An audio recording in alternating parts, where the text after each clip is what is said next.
So guys, সবাই কেমন আছো? আসসালামু আলাইকুম। আশা করি সবাই অনেক ভালো আছো। তো গাইস, আজকে যেই মেন যে ভিডিওটা আমার আপলোড করা হয়েছে, সেই কথাগুলো খুব জটিল এবং অনেক সবার প্রত্যেকটা ছেলেদের একটা করে কথাগুলো জীবনের সাথে মিলে যাবে। তো আমি তোমাদের অনেক ছোট গাইস, তোমাদের ছোট ভাই হিসেবে আমাদের আইডিটাকে সাপোর্ট করো, আমাকে অনেক বড় করো। তো সাপোর্ট দিও, তোমরা ভালোবাসা দিও, আমি যেন সামনে আগাইতে পারি। সো অত কথা না বাড়িয়ে আমরা মূল কাহিনীতে যাই। সো গাইস, যে একটা সময় আসে, ঠিক আছে, আমরা পুরুষ মানুষ মানতে হবে, মেয়েরা জন্ম নেয় হচ্ছে যে তাদের যে কাজগুলো আছে, যেমন ঘরের বাইরের গৃহিণীর কাজগুলো, সেগুলোর জন্য আরও বিশেষ কাজ সব মহিলা এক না।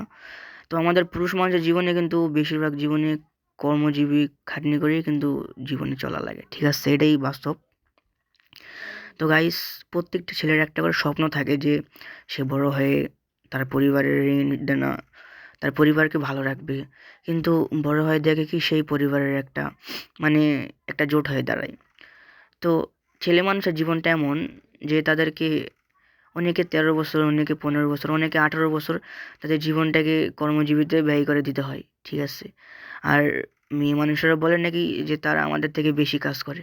আমাদের পুরুষ দিনের পর দিন, রাতের পর রাত শ্রম করে তার পরিবারকে সুস্থ রাখার জন্য কষ্টটা করে। তারপরেও মহিলারা বলে যে তারা আমাদের থেকে বেশি কষ্ট করে। একটা পুরুষ মানুষ, সে একটা বৃক্ষর মতন। সে কোনোদিন চায় না যে তার পরিবারের যে খারাপ হোক। সে সবসময় চায় যে তার পরিবার যেন ভালো থাকে। তার পরিবার খারাপ হোক বা ভালো হোক বা 2 নম্বরি ব্যবসা করুক, সে সবসময় চায় যে তার পরিবারটা যেন ভালো থাকে। তো ভাই, কী আর করার, আমরা তো পুরুষ মানুষ না, এই কারণে আমাদের জীবনটা এমন। তো সবাই লাইক, সাবস্ক্রাইব, কমেন্ট করে দেবা অবশ্যই ছোটো ভাইয়ের আইডিয়াটাতে।